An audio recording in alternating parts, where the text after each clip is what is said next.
আমার হাতে যে মেডিসিনটা দেখছেন হ্যাপকো কোম্পানির rhus tox 50 millesimal scale of potency LM potency 0/1। Hapco কোম্পানির 0/1 রাস্টক্স। তো আজকে আমি ভিডিওতে এলএম পোটেন্সি বা জিরো পোটেন্সি বা 50 মিলিসিমেল স্কেল অফ পোটেন্সি কিভাবে বানাতে হয়, কিভাবে তৈরি করতে হয়, তার প্রসেস বলবো এবং কিভাবে রিপিটেশন অফ ডোজ আপনারা দিতে পারেন, কেমন করে ব্যবহার করতে হবে, খেতে হবে, রোগীকে প্রেসক্রাইব করতে হবে, খুবই সিম্পলি বিস্তারিত ডিটেলস ভাষায় বলবো। এই ভিডিওটি আপনারা যদি একবার লাস্ট পর্যন্ত দেখেন তো অন্য ভিডিও আর দেখার প্রয়োজনে পড়বে না। এলএম পোটেন্সির ব্যাপারে সমস্ত কিছু যে ধারণাগুলো ছিল, মিথ্যা ধারণা হোক বা কম জানকারি হোক, সমস্ত কিছু আপনার এই একটা ভিডিওতে ক্লিয়ার হয়ে যাবে। আমি কমপ্লিট করার চেষ্টা করব সম্পূর্ণ ভিডিওটি খুব ভালোভাবে। সো সবার প্রথমে আমি বলি এলএম পোটেন্সি আমরা কেন ব্যবহার করব। মার্কেটে তো সব ধরনের পোটেন্সি আছে, সেন্টিসিমাল পোটেন্সি আছে, বেশি হাই পাওয়ারের মেডিসিন আছে, 1M 10M CM হাই পাওয়ারের মেডিসিন আছে, কিন্তু আমরা কেন এই সূক্ষ্ম পাওয়ারটা ইউজ করব, তা আবার গ্লোবিউলস ফর্মে, যেখানে আমরা সরাসরি র মেডিসিন খেয়ে অভ্যস্ত রোগীকে দিয়ে। সেক্ষেত্রে কেন আমি এত সূক্ষ্ম পাওয়ার ইউজ করব, কারণ কি, কেন এর মার্কেট ভ্যালু কত দিন দিন বাড়ছে এলএম পোটেন্সি। সো আমি বলতে চাই, আমি নিজের এক্সপেরিয়েন্স এবং আমার গুরুজির জানা নির্দেশ অনুযায়ী আমি শেয়ার করছি এবং এক্সপেরিয়েন্স শেয়ার করছি। সেন্টিসিমাল পোটেন্সি থেকে এলএম পোটেন্সি বা জিরো পোটেন্সি অনেক সুবিধা আছে। এক নম্বর সব থেকে বড় যে সুবিধা সেটা হচ্ছে এটার অ্যাগ্রাভেশনস নেই বললে ভুল হয়, অ্যাগ্রাভেশন অনেকটাই কম। এবং আরেকটা সব থেকে বড় সুবিধা আমাদের জন্য, ডাক্তারদের জন্য, সেটা হচ্ছে এটি ফাস্ট কাজ করে।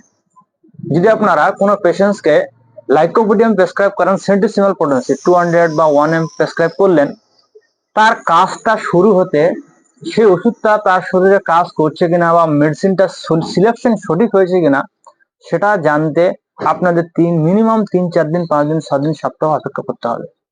কিন্তু যদি এই লাইকোপোডিয়ামে যদি আপনারা হ্যাপকো বা অন্য কোম্পানির এলএম পোটেন্সি প্রেসক্রাইব করেন, সেক্ষেত্রে একদিনের মধ্যে, এমনকি ঘন্টা খানেকের মধ্যে আপনারা রেজাল্ট বুঝতে পারবেন যেটা কাজ করছে, মেডিসিনটা সিলেকশন আছে, ভুল আছে না সঠিক আছে। কারণ মোটামুটি তাড়াতাড়ি অ্যাকশন করতে শুরু করে, ঘন্টা খানেকের মধ্যে কাজ আপনারা দেখতে পাবেন, আর কাজ দেখতে পেলে বুঝে নেবেন যে ওষুধ সিলেকশন সঠিক আছে এবং সেই ওষুধটাই চলবে। কিন্তু সেন্টিসিমালের ক্ষেত্রে সেটা হয় না। আরেকটা ভালো দিক আছে, সেটা হচ্ছে এটার জন্য বেশি দিমাগ হেডেক খাটাতে হয় না। যেমন আপনারা যদি কোনো পেশেন্টকে 2-1টা ডোজ লাইকোপোডিয়ামের উদাহরণ দিচ্ছি, 2-1টা ডোজ কনস্টিটিউশনের আপনার লাইকোপোডিয়াম সিলেকশন করলেন, তো হোমিওপ্যাথির নিয়ম অনুযায়ী 2-1টা ডোজ দেওয়ার পর আপনাকে অপেক্ষা করতে হবে সেই ওষুধের অ্যাকশন দেখার জন্য, এবং সেই ওষুধটা তার শরীরের মধ্যে, রোগীর শরীরের মধ্যে যতদিন কাজ করবে ততদিন আপনারা অন্য ওষুধ বা সেই ওষুধের দ্বিতীয় ডোজ আপনারা রিপিট করতে পারবেন না। কোথায় অপেক্ষা করতে হবে বিনা ওষুধ দিয়ে, ফাইটাম দিয়ে। তো ফলে কি আমাদের মধ্যে একটা কনফিউশন পড়ে যায়, এই কতদিন অপেক্ষা করব, এখন মনে কাজ শেষ হয়েছে, কাজ আদৌ হচ্ছে কি হচ্ছে না, এখন রিপিটেশন করা জরুরি কিনা, বা এখন রিপিটেশন করলে পরের পাওয়ার কত দিব, কটা ডোজ দিব, বহুত কনফিউশন আমাদের মনের মধ্যে লেগে থাকে। কিন্তু এই এলএম পোটেন্সির ক্ষেত্রে সেটা নেই। এটা সিম্পল নিয়ম। আপনি 0/1 লাইকোপোডিয়াম প্রেসক্রাইব করলেন, ওটা শেষ হয়ে গেলে 0/2 দিবেন, শেষ হয়ে গেলে 0/3 দিবেন, 4 এইভাবে পরপর আপনাদের চালাতে হবে। ফলে কি নির্দিষ্ট একটা দিন আপনার আন্দাজ করে, আইডিয়া করে অপেক্ষা করতে হচ্ছে না, একটা শেষ হবে পরেরটা শুরু, রেগুলার খেতে হচ্ছে। তো এটা একটা ভালো দিক আছে এলএম পোটেন্সির। আরো একটা ভালো দিক, সেটা হচ্ছে এটা আপনারা ঘন ঘন রিপিট করতে পারেন, অ্যাকিউট স্টেজের জন্য ব্যবহার করতে পারেন।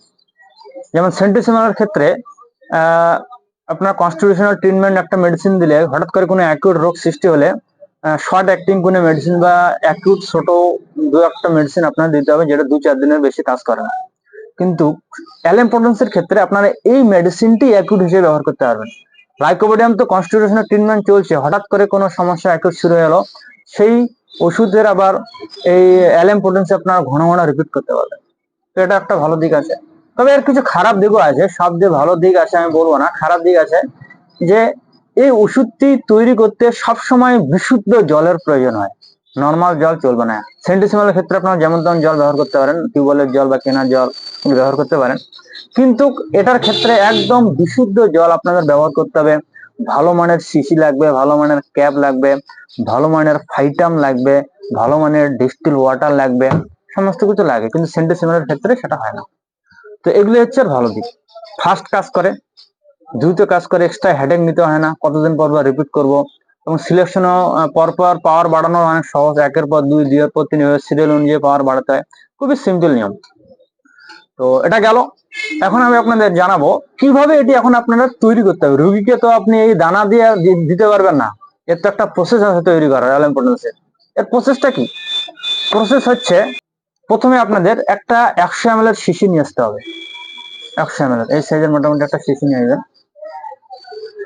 এটাতে জল ভরতে হবে এবং ভালো মানের জল ভরতে হবে। অনেকজন অনেক মন্তব্য করে যে টিউবওয়েলের জল, বৃষ্টির জল বা বাজারে কেনা জল, যে কোনো জল ব্যবহার করা যায়, হয়তো তারা রেজাল্ট পাচ্ছে, আমিও কিছু কিছু হয়তো রেজাল্ট পাই, কিন্তু আমার সাজেশন হচ্ছে এটাই যে আপনারা সব থেকে বেস্ট বিশুদ্ধ জলটাই আপনারা কিনে আনবেন। কারণ আপনারা বুঝতে পারছেন, এমনিতে হোমিওপ্যাথি অনেক সূক্ষ্ম একটা ব্যাপার। ওষুধের পোটেন্সি, ওষুধের প্রপার্টি থাকে কিনা সন্দেহের মধ্যে পড়ে যায় যারা একটু কম পড়াশোনা করে বা যাদের একটু কম জ্ঞান আছে। তার উপর আবার এটা আরো সূক্ষ্ম একটা পোটেন্সি, গ্লোবিউলস ফর্মে আসছে। এর যে কত ভাগ করে এই ওষুধটা তৈরি করা হয়েছে, কত ভাগ যে ডাইলুশন করে, ডাইলুট করে যে তৈরি করা হয়েছে, সেটা আপনারা কল্পনা করতে পারবেন না। তার উপর আবার কি সামান্য মাত্র ছোট্ট ছোট্ট দানা গ্লোবিউলস, তা আবার এই 100 ml জলে দিতে হবে। একটা মাত্র গ্লোবিউলস, আবার একটা থেকে দুটা এই জলের মধ্যে দিতে হবে পুরোটাই। এবং এটা আবার একবারই খাওয়া যাবে না, এটা আবার এক ঢাকা করে খেতে হবে, তো আবার 15-20 দিন আপনাদের চালাতে হবে। যদি এটারও কিছু ক্ষেত্রে বৃদ্ধি দেখা যায়, এটা আবার আরো জলের সাথে, নর্মাল জলের সাথে ডাইলুট করে খেতে হয়। তো বহুত ব্যাপার, এতটা সূক্ষ্ম একটা জিনিস, সেখানে যদি আপনারা নর্মাল বা একটু সন্দেহজনক জল ইউজ করেন, ওর মধ্যে যদি আলাদা কোনো উপাদান ইনগ্রিডিয়েন্টস থাকে, সেক্ষেত্রে আপনার মনে একটা সংশয়, সন্দেহ চলে আসবে যে আদৌ ওষুধটা কাজ করছে। তো তো সেই জন্য আপনারা সন্দেহ মনের মধ্যে 1%ও রাখবেন না। সেই জন্য ভালো জল কেনার চেষ্টা করবেন। আমাদের রাজ্যে, দেশের মধ্যে, বিশেষ করে ভারতের কথা বলছি, বিভিন্ন ধরনের জল মার্কেটে চলছে, যেমন বেশি চলছে দাস এন্টারপ্রাইজের চলছে, অর্চনা ডিস্টিল ওয়াটার চলছে, এগুলো চলছে, কিন্তু আমি সেগুলোও ব্যবহার করি না। এর কারণ হচ্ছে, আমি একটা জিনিস লক্ষ্য করছি, বিশেষ করে দাস এন্টারপ্রাইজের যে ডিস্টিল ওয়াটারটা আছে, অর্চনার যে ডিস্টিল ওয়াটারটা আছে, সেগুলো টোটোতে আপনারা দেখছেন, রাস্তায় যে টোটো গাড়িগুলো চলে, সেই টোটোর যে ব্যাটারিতে যে ডিস্টিল ওয়াটারটা দেয়, সেই কোম্পানিরই ডিস্টিল ওয়াটার। তখন আমার মনের মধ্যে একটা সংশয় আসলো যে এরা যে মেডিসিনাল পারপাসে ডিস্টিল ওয়াটারটা বাজারে সেল করছে ওষুধের কাজের জন্য, এটা তো ব্যাটারির ডিস্টিল ওয়াটার হতে পারে। আমাদের ভুল বুঝিয়ে ফার্মেসি গুলোতে হয়তো দিয়ে দিচ্ছে যে ওষুধের জন্য এটা, যদি কোনো ল্যাবরেটরি কিছু লেখা নেই, মেডিসিনাল পারপাস ইউজ কোনো লেখা থাকছে না, সেক্ষেত্রে মনের মধ্যে তো একটা কনফিউশন থেকেই থাকে, যেটা আদৌ পিওর ডিস্টিল ওয়াটার তো নাকি ওই ব্যাটারির ডিস্টিল ওয়াটার গুলো আমাদের দিয়ে দিচ্ছে। তো সেই জন্য আমি সেটা ব্যবহার করি না, প্রথম প্রথম ব্যবহার করতাম। এই জন্য আমার কাছে সব থেকে বেস্ট যে ডিস্টিল ওয়াটারটা লেগেছে, আমি যেটা প্রায় ব্যবহার করি, সেটা হচ্ছে ন্যাশনালের। এটা একটা হোমিওপ্যাথিক কোম্পানি, ন্যাশনালের ডিস্টিল ওয়াটার। এখানে পরিষ্কার লেখা আছে ইন্ডিকেশনের মধ্যে, টু বি ইউজ ল্যাবরেটরি আর হোমিও ডিসপেন্সিং পারপস, হোমিও ওষুধ তৈরি করতে একমাত্র ব্যবহার করা হয়। তাহলে বোঝা যাচ্ছে এটা সম্পূর্ণ pure distil water. Distil water তৈরির যে প্রসেসটা, এটা 100% গাইডলাইন্স মেনে এই ওষুধ কোম্পানিটি তৈরি করে, ন্যাশনাল হোমিওপ্যাথিক কোম্পানি। এর একটু দাম বেশি, জেনারেলি অন্যান্য ডিস্টিল ওয়াটার 30-35 টাকা দিয়ে পাওয়া যায় লিটারে, এটা হচ্ছে 45 টাকা লিটার ন্যাশনাল। তো এখন আমি বলি কিভাবে আপনাদের অ্যালার্ম পটেন্সিটা তৈরি করতে হবে। তৈরি করার নিয়ম, প্রথমে আপনাদের একটা 100 ml এর ভালো শিশি নিয়ে নিতে হবে। 100 ml এর শিশিতে আপনারা মোটামুটি 4/3 ভাগ, মানে একটা পুরো শিশি ভর্তি হওয়ার দরকার নেই, হালকা খালি করে ডিস্টিল ওয়াটার ভরবেন, শিশির মধ্যে ঢালবেন। শিশির মধ্যে ঢালার পরে হালকা খালি রাখবেন, হালকা খালি রাখবেন, ডিস্টিল ওয়াটার ঢেলে দিলেন, বাস। এখন ঝাঁজ বজায় রাখার জন্য বা জলটা যাতে অনেকদিন ধরে ভালো থাকে শিশির মধ্যে, ওষুধটা যাতে কাজ করে, শিশিটা যাতে ভালো থাকে, সেই জন্য মোটামুটি 8-10 ফোঁটা, বেশি দেওয়ার দরকার নেই, 8-10 ফোঁটা আপনারা ফাইটাম ব্যবহার করতে পারেন। 8-10 ফোঁটা ফাইটাম ওর মধ্যে ঢেলে দেন, ভালো কোম্পানির ফাইটাম ইউজ করার চেষ্টা করবেন। তো ফাইটাম দিলে না দিলে যে কাজ করবে না এমন ব্যাপার নেই, ফাইটাম না দিলেও কাজ করে, কিন্তু রুগীরা বলে কি জল হয়তো দিচ্ছে, কোনো স্বাদ নেই, কোনো টেস্ট নেই, মানুষের একটা ভুল ধারণা ঢুকে আছে, র মেডিসিন খেতে হয়, ঝাঁস প্রচন্ড, জিভ পুড়ে যাবে, এরকম একটা টেন্ডেন্সি গ্রামের এরিয়াতে বিশেষ করে হয়েছে। সেই জন্য আপনারা 10-15 ফোঁটা ফাইটাম দিয়ে দিতে পারেন ঢেলে, বাস 5 না দিলেও কোনো ব্যাপার নেই। মোট কথা হচ্ছে ভালো কোম্পানির একটা ডিস্টিল ওয়াটার এই 100 ml শিশিতে ঢালবেন, হালকা খালি করে যতদূর পর্যন্ত আমি ঢেলেছি। তারপর যে মেডিসিনটা আপনি সিলেকশন করেছেন, চাই লাইকোপোডিয়াম হোক বা চাই রাস্টক্স হোক, যে মেডিসিনটা সিলেকশন করেছেন বা যত পাওয়ার আপনি দিতে চান, যেমন আমার হাতে একটু আগে বললাম রাস্টক্স 0/1 আছে, এটা হ্যাপকো কোম্পানির। কি করতে হবে, খুলে, আমি ওষুধটা নষ্ট করতে চাচ্ছি না সেই জন্য ঢালছি না, আমি একটা এক্সাম্পল দেখাচ্ছি। ছোট ছোট দানা ফর্মে আছে এগুলা, একটা দানা এই জলটার মধ্যে শিশিরের মধ্যে দিবেন ঢেলে, একটা দানা এভাবে ঢেলে দিবেন। একটা জায়গায় কখনো 2-3টা পড়ে যায়, ছোট ছোট তো তো পড়লে সমস্যা নেই, তবে চেষ্টা করবেন একটা থেকে দুটোই দেওয়ার। বাস ঢেলে দিলেন, ক্যাপটা বন্ধ করলেন, বাস আপনার রাস্টক 0/1 তৈরি হয়ে গেল।